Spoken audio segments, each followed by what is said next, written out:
Astaghfirullahaladzim, kau ni mabuk laut ni. Macam mana kau bawa bot tapi kau yang mabuk laut ni? Bukan mabuk laut. Habis tu? Engkau belakang tutup bergerak. Aku tengok lawyer aku gerak.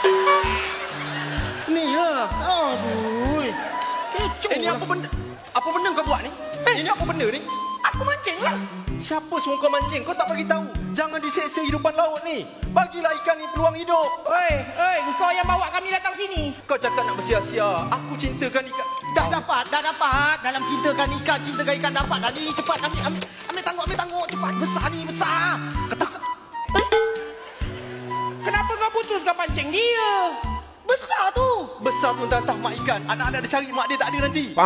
Cuba mak kau letak dalam laut. Apa ni mak aku ni? Tahu kau marah? Ni kena ni. Ni kena ni. Apa ni tu? tak melawan ketam ni. Ketam. Kau jangan potong Ketam aku tak kacau. Ketam kau cincin ketam kan? Kenapa kau potong? Aku duduk sini aku tak betul. Macam mana boleh putus? Ketam tu ada gunting sendiri. Dia boleh cepit, kau jangan lambat-lambat angkat. Aduh. Ini aku dapat ni. Apa benda tu? Ini sotong. Sotong. Kau jangan nak nganya. Ini sotong. Kenapa digunting juga dah mancul-mancul dawatnya? Kau nak buat apa sotong ni? Bawa naik ke darat lah. Jangan dibawa banyak-banyak. Yang sotong kat darat pun kita tak jaga lagi tau. Ni, kalau ada banyak-banyak sangat sotong dah menyotong semua. Engkau nanti orang pandang hina. Kenapa pula? Kau jadi Astaghfirullahaladzim kau ni. Kau ni penat ni. Kau duduk sini makan. Aku cintakan ikan. Jangan seksa dia. Aku tahu kau cintakan ikan. Ni ada nasi ni kau makan dulu. Kau penat, kau pening ni. Habis hari makanan yang sama kau bawa. Aku tak faham lah kau orang ni. Syukurlah orang dah bawa tu. Apa? Engkau, aku tak nak ni. Jangan makan. Apa dibuang ke laut? Kenapa ada ikan bilis dalam ni?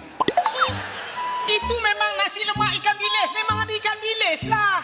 Bagilah dia peluang hidup. Ikan tu dah kena goreng. Tak payah hidup.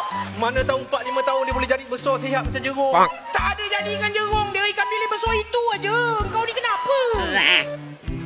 Kau pun jangan. Kau jangan makan. Dah balik kat mak. Balik kat mak. Kenapa kau buang makanan aku? Jangan makan ikan bilis. Aku makan bihun.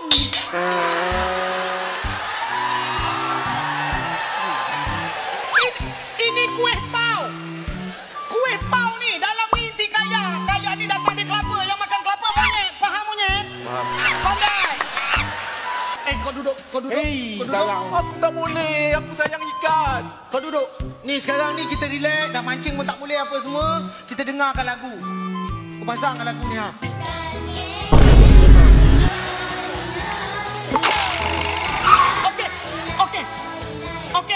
Okey. Ini radio jangan buang.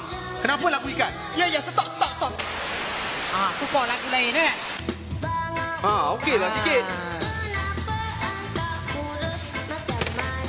Ni okey. Bangau tu kurang makan ikan kan? Bangau tu kurang tak makan ikan, betul ke? Mana boleh tak tahu? Jangan buang. Kau ni pencinta ikan sangat. Untuk